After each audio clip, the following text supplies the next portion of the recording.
আসসালামু আলাইকুম, শুভ বিকেল।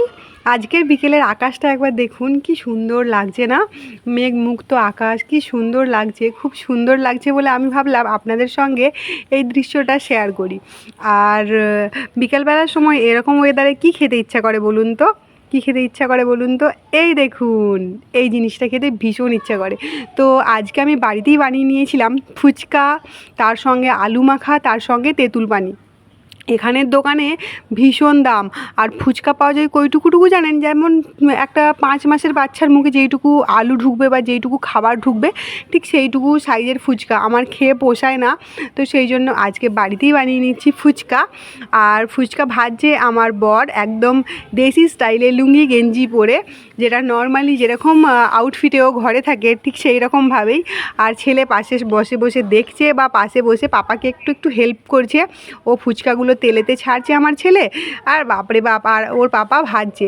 আর এত সুন্দর ফুল ছিল ফুচকাগুলো, কি বলবো। আমি কিন্তু পাঁপড়গুলো জাস্ট দোকান থেকে কিনে এনে ডাইরেক্ট কড়াইয়ে দিয়ে দিয়েছি। মানে ওই রোদে দিইনি বা রোদে কিছুক্ষণের জন্য রাখিনি। রোদ কোথায় পাবো বলুন? এখানে রোদ হলে তো রোদে দেবো। তো শুরু করে দিয়েছি ফুচকার সমস্ত কিছু তৈরি। ফুচকা ভাজাও শুরু হয়ে গেছে। অনেকগুলো ফুচকা হবে, প্রায় 1 গামলা ফুচকা ভাজা হবে। আর এই দিকে দেখুন, আমি আলু মাখার সমস্ত কিছু সরঞ্জাম, তেঁতুল পানির একদম রেডি করে নিয়েছি। ছোলা কলাই সিদ্ধ করেছি, মটর কলাই সিদ্ধ করেছি, বাদাম ভেজেছি, শসা, গাজর, পেঁয়াজ, কাঁচা লঙ্কা সমস্ত কিছু কেটেছি, লেবুর পাতাও নিয়ে এসেছি, তেঁতুলটাকে একটু গরম পানি দিয়ে ভিজিয়ে রেখেছি, আর আলুটা সিদ্ধ করে রেখেছি। এবার শুরু করে দিয়েছি আলু মাখা। আর বেশিক্ষণ ওয়েট করতে পারছি না। আর ভয়েস দিতে দিতে আমার যে কী অবস্থা হচ্ছিল কি বলবো। মানে খেয়েছি 4-5 দিন আগে, আর আজকে ভয়েস দিয়ে এডিট করে ওটাকে আপলোড করব, তো সেটা আর পসিবল হচ্ছিল না। এত জিভে পানি আসছিল যে নিজের ঢোক গিলতে গিলতেই অবস্থা খারাপ। তো আমি দিয়ে দিলাম আলুর মধ্যে ওই গাজর, পেঁয়াজ, কাঁচা লঙ্কা আর শসা কাটাটা। তারপরে না, এটা একটা ভাজা মশলা, যেটা আমি এই একটু আগেই বানিয়েছিলাম, আপনাদের সঙ্গে শেয়ার করা হয় নাই কোনো কারণবশত। তো এর মধ্যে কী কী আছে আপনাদেরকে বলে দিই। জিরে ছিল, আর ধনে ছিল, আর শুকনো লঙ্কা ছিল, ব্যাস, আর কিচ্ছু নয়। শুকনো খোলায় হালকা আঁচে বেশ ভালো করে ভেজে নিয়েছি। তারপরে এটা আপনারা মিক্সিং জারে ঘোরাতে পারেন, অথবা শিলে ঘোরাতে পারেন, অথবা যে কোনো পদ্ধতিতে গ্লাসে রেখে হামালদিস্তা দিয়ে ঠুকে ঠাকে যেভাবে খুশি। তো বেশ, আমি ওটাকে গুঁড়িয়ে নিয়ে দিয়ে দিয়েছি। তারপরে ছোলা আর মটর সিদ্ধটা দিয়ে দিলাম, বাদাম ভাজাটা দিয়ে দিলাম, আর বিট লবণ দিয়ে দিয়েছি অল্প একটু। ব্যাস, আর কিচ্ছু দরকার নেই এর মধ্যে। আর এটা উপরে সাজিয়ে দিলাম। ভীষণ সুন্দর গন্ধ বেরোচ্ছিলো, একদম দোকানের মতো। বিশ্বাস করুন, আপনারা এইভাবে বানাবেন। আর এই যে গুঁড়ো মশলাটা বললাম, ভাজা মশলাটা, সেটা অবশ্যই আপনাদেরকে এর সঙ্গে অ্যাড করতে হবে, নাহলে কিন্তু এই ফ্লেভার, এই টেস্ট কোনো কিছুই আসবে না। এবার তেঁতুল পানিটা মেখে নিই। তো তেঁতুল পানি মাখার সময় বলবো কী করে, ঢোক গিলতে গিলতেই তো অবস্থা খারাপ না?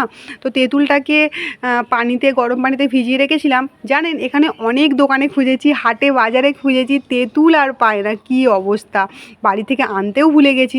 তো ভাগ্যক্রমে একটা দোকানে পেয়েছিলাম। তো এখানে 50 গ্রাম তেঁতুল এনেছে, তার জন্য না 20 না 25 টাকা নিয়েছে। তা এইটুকু হয়েছে সামান্য, আমি বললাম ওতেই হয়ে যাবে।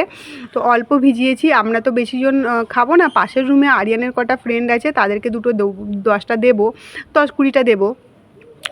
তো এবার তেঁতুলটাকে ভালো করে মেখে নিয়ে তাতে দিয়ে দিলাম ওই ভাজা মশলাটা আর বিট লবণ। লবণটা একটু বেশি হয়ে গেল, জানি না কতটা লবণ হয়ে যাবে। তো বেশি করে পানি দিয়ে দেবো, ঠিক হয়ে যাবে। এবার লেবুর পাতাগুলো বেশ কচুটে কচুটে, মানে ওর গন্ধটা একদম তেঁতুল পানির সঙ্গে মিশিয়ে দিতে হবে। এবার পরিমাণ মতো পানি দিয়ে দিয়েছি। দারুণ খেতে হয়েছিল, কি বলবো। মানে দোকানের থেকে কোনো অংশে কম নয়। শুধুমাত্র যে দোকানে দাঁড়িয়ে দাঁড়িয়ে রাস্তার ধারে পাতা নিয়ে খাওয়া হবে না, বাড়ির মধ্যে খেতে হবে। আর এক রাশ ফুচকা ভাজা হয়েছে দেখুন, একদম এক কড়াই, এক গামলা এখনও ভাজা চলছে। ফুচকা খাবার এক্সাইটমেন্টে আমি কী বলতে যে কী বলে দিচ্ছি, তার কোনো মাথা মুন্ডু নেই। তো এবার চলে এসেছি খেতে, খাবার পালা। আর আরিয়ানকে দিয়ে প্রথমে স্টার্ট করব। আরিয়ানের পাপা আজকে ফুচকাওয়ালা, আর আমরা আজকে দুজনে হচ্ছে খদ্দের। আমরা কিন্তু বিনা পয়সার খদ্দের, আমরা কিন্তু কোনো পয়সা দেবো না, শুধুই বানিয়ে বানিয়ে দেবে, আর আমরা খাবো আর তারিফ করবো, বাহ বাহ বাহ দারুণ হয়েছে। তো আরিয়ান খেয়ে ফার্স্ট বলবে কেমন হয়েছে। তো বলতে যাচ্ছে, ওর পাপা ওকে সুযোগ দিচ্ছে না, এইভাবে খা, ওইভাবে খা, সেইভাবে খা, ছেলেটাকে এইভাবে বলছে। তো যাই হোক, এবার আমরা খাবো, ছেলেটা তো অনেক খেলো। ব্যাস এইভাবে ফুচকাটা ফাটাবেন ভিতরটা। দাঁড়ান দেখাচ্ছে দোকানি কেমনভাবে ফুচকার আলু ভরলে ফুচকাটা বেশি বেশি টেস্টি হয়। তো তারপরে ফুচকার আলুটা অনেকটা পরিমাণে দিতে হবে। দোকানে যেভাবে কিপটেমো করে এইটুকু করে দেয় সেইটুকু করে দেবেন না, বাড়িতে বানিয়েছেন অনেকটা করে আলু দেবেন। তার সঙ্গে এবার তেঁতুল পানিটা এক ভর্তি ভরে দিয়ে মুখের ভেতরে টপ করে ভরে নেবেন। একদম সে যে কী টেস্ট, এই টেস্টের কোনো ভাগ হবে না।